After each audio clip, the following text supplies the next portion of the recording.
Ave Coders.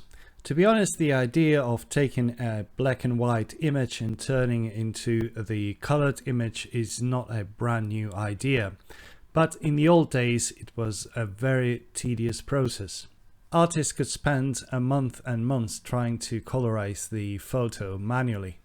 But luckily we live in 21st century where we have these free libraries that can help us to colorize any photo with the help of the artificial intelligence.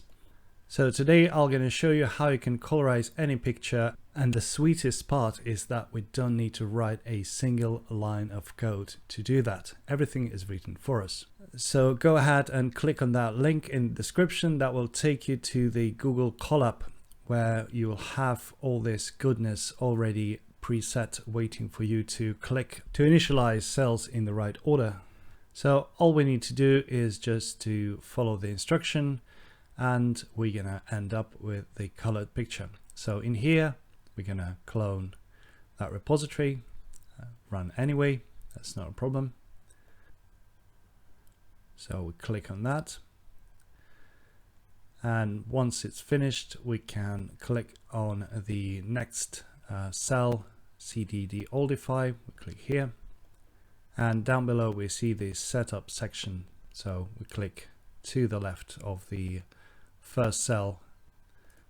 That will import the required library. That should take some time. No, it's pretty quick. Pip install, that will be the next cell to click. And in here we might encounter the error when we run it for the first time. But that's okay. All we need to do now is to click on that restart runtime button and everything will be done for us.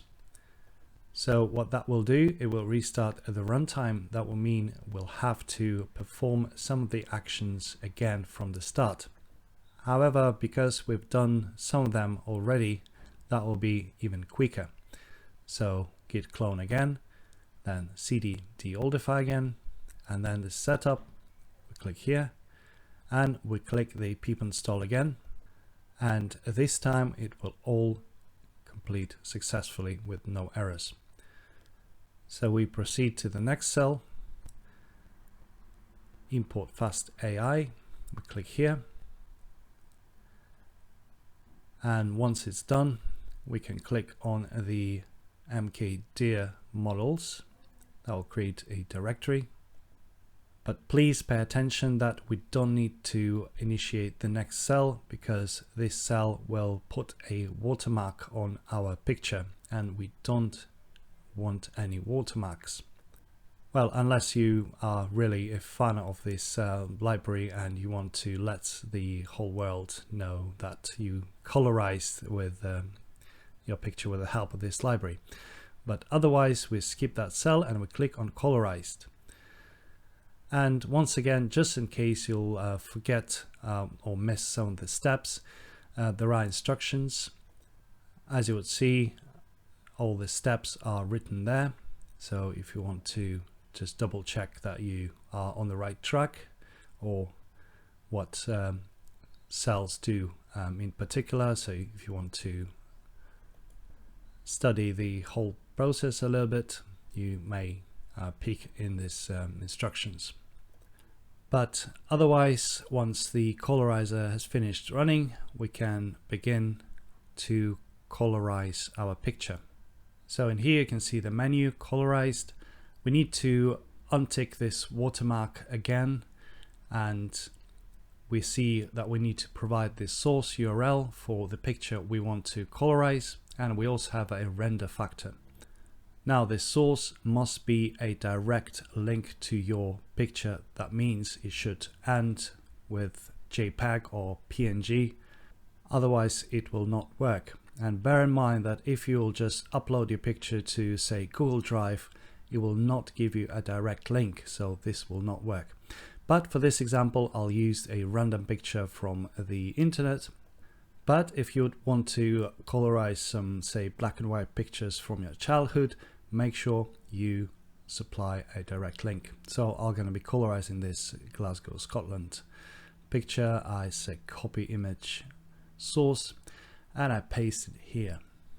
Now you may experiment with the render, but if the render is very small, so it will act very aggressively on your picture, so it will colorize it quicker, but the colors will be more sort of vibrant comparing to the higher render where the colors will be blended nicely into the picture.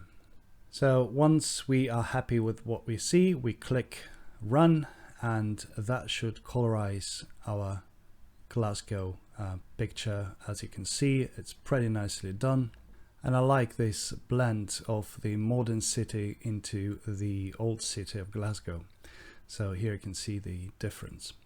Now all you need to do is just to save image, and that's it. So if I'll diminish the render and run it again, it might not be a particularly colorful picture, but as you can see, it is not as accurate as it was with the higher render. Let's leave it on the top possibility and run it now. And once again, for different types of pictures, you might choose render differently, because here the picture itself is not really colorful, so it doesn't have a lot of grass or trees.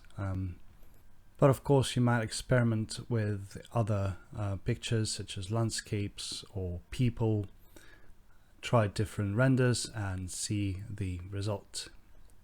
I hope you enjoyed it. That was V.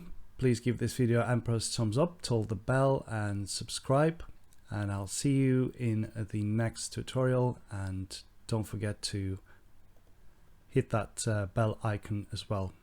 See ya.